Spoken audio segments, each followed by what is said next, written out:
What's up, guys? I'm Chris Spags here, back for another day breaking down Awesemo's NFL rankings for Week 2. And today we are on to the tight ends and the defenses, the not glamorous but equally important positions you have to fill in your lineups this week. As always, Awesemo's NFL rankings are derived into grades by a mix of points and value by the top DFS player in the world, Awesemo himself. So let's get to it right now with the top tight ends and defenses of NFL's Week 2. Let's start the countdown with the tight ends, and number 5 on the list is going to be Evan Engram in a matchup with Buffalo, in which there are 21 implied points for the Giants. Engram's 14 targets in Week 1 were best at the position, and with Sterling Shepard out for a concussion, Engram should be a focal point of the Giants' offense and, unfortunately, also Buffalo's defense. And now number 4 on the tight end list here from Awesemo's NFL rankings is George Kittle in a matchup with the Bengals, in which there are 21.5 implied points for San Francisco. Kittle had 10 targets in Week 1 as he appeared to be San Francisco's top receiving option, and he could find room to run going against a Cincinnati team with a low 43.6 tackle grade from PFF. Number 3 on our list of tight ends is going to be Vance McDonald in a matchup with Seattle, in which there are 25.3 implied points for Pittsburgh.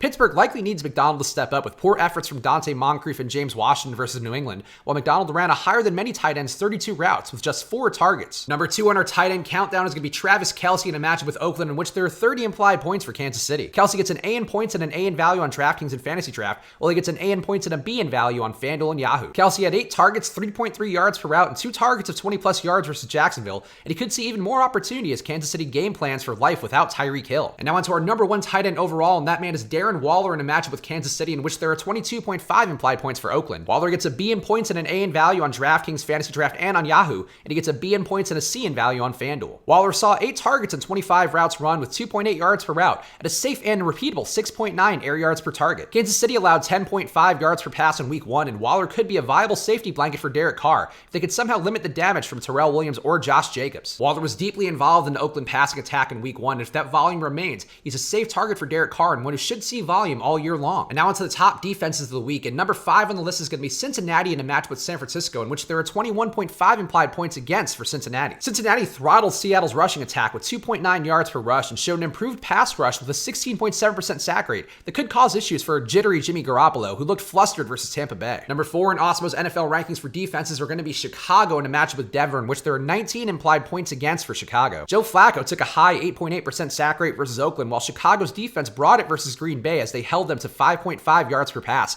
and 2.1 yards per rush. Number 3 on Awesemo's NFL rankings for the defenses is going to be New England in a match with Miami, in which there are 14.9 implied points against for New England. Ryan Fitzpatrick was willing to throw it up with 14.9 intended air yards per attempt in Week 1, so New England could feast with their 81 graded pass rush from PFF and force turnovers against an overmatched Miami squad. The number 2 defense in Awesemo's NFL rankings is going to be Baltimore in a match with Arizona, in which there are 16.5 implied points against for Baltimore. Baltimore gets an A in points and a B in value on Fantasy Draft, an A in points and a C in value on DraftKings and FanDuel, and an A in points and a D in value on Yahoo. Arizona's fast-paced offense with 21.4 seconds per snap could offer more opportunity for Baltimore's 81 graded defense, who forced a 6.4% turnover rate versus Miami in Week 1. And now number 1 on Awesemo's NFL rankings for Week 1 of the defenses are going to be the Houston Texans in a match with Jacksonville, in which there are 16.8 implied points against for Houston. Houston gets an A in points and a B in value on DraftKings and Fantasy Draft, an A in points and a C in value on FanDuel, and an A in points and an E in value on Yahoo. Gardner Minshew had a 4% INT rate versus Kansas City and now gets a Houston team who should generate pressure better than they were able to versus New Orleans. Houston's D forced fumbles and got picks in Week 1, so if Minshew regresses from his dink and dunk 88% completion rate as one would expect from a rookie, Houston could be a solid value with upside. Houston had a really tough Week 1 matchup against New Orleans, and now they get a rookie QB who did look good, but still is prone to make mistakes against the Houston defense, who's due for positive regression. So there you have it. We've now closed out the week of Awesemo's NFL rankings, so please hit that like button and give me your thoughts down below about which tight end and which defenses you're looking to play in your NFL Week 2 lineups. Use this promo code SWITCHANDHEDGE for half off your first month of Awesemo Plus. You can also go to awesemo.com/join and find packages as low as $3.95 a week, $3.95,